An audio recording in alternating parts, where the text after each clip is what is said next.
دیکھیں نماز اور روزے میں ایک بات کا فرق ہے. نبی پاک صلی اللہ علیہ وسلم نے نماز کے بارے میں تو حکم فرمایا کہ بچے کو 7 سال کی عمر میں نماز کا آپ حکم کریں، اور 10 سال میں اگر وہ نہ پڑھے تو ڈانٹ ڈپٹ بھی آپ کر سکتے ہیں. لیکن روزے کے لیے بلوغت شرط ہے. اچھا، روزے کے لیے اللہ تعالیٰ نے جو بات فرمائی ہے تو اس کے لیے عاقل بالغ مسلمان اور مقیم مسلمان، کیونکہ مسافر کو تو ویسے ہی اجازت ہے، تو مقیم مسلمان ہو، عاقل ہو، بالغ ہو، ایسے آدمی کے لیے روزے کی فرضیت شروع ہو جاتی ہے. کیونکہ جب بلوغ ہو گیا ہے تو قرآن کریم کہتا ہے فَإِذَا آنَسْتُم مِّنْهُمْ رُشْدًا فَادْفَعُوا إِلَيْهِمْ أَمْوَالَهُمْ، جب ان میں رشد آ جائے تو ان کو مال کا مالک بھی بنایا جا سکتا ہے.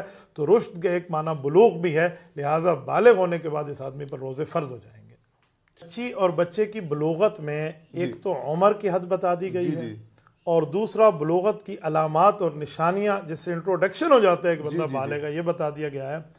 عمر میں تو ہم لڑکی کو 9 سال میں ہم بالغ سمجھتے ہیں، شریعت کی نظر میں اس کو پردے کا حکم دے دیا جاتا ہے. اچھا، لہٰذا اس کو ہم بالغ سمجھیں گے. اور اگر اس کے بعد بلوغت کی علامات دیکھنی ہو تو احتلام دیکھا جا سکتا ہے. یہ احتلام جو ہے لڑکے اور لڑکیوں میں اچھے طریقے پر پورے گھر میں پوری والدہ یا والد معاملات سامنے رکھ لیں تو اس سے یہ بلوغت سمجھ آتی ہے. بالفرض والمحال بچہ ہے اور اس کو احتلام نہیں ہوا 12 سال 13 سال 14 سال، تو کس عمر تک ہم اس کو مانیں گے؟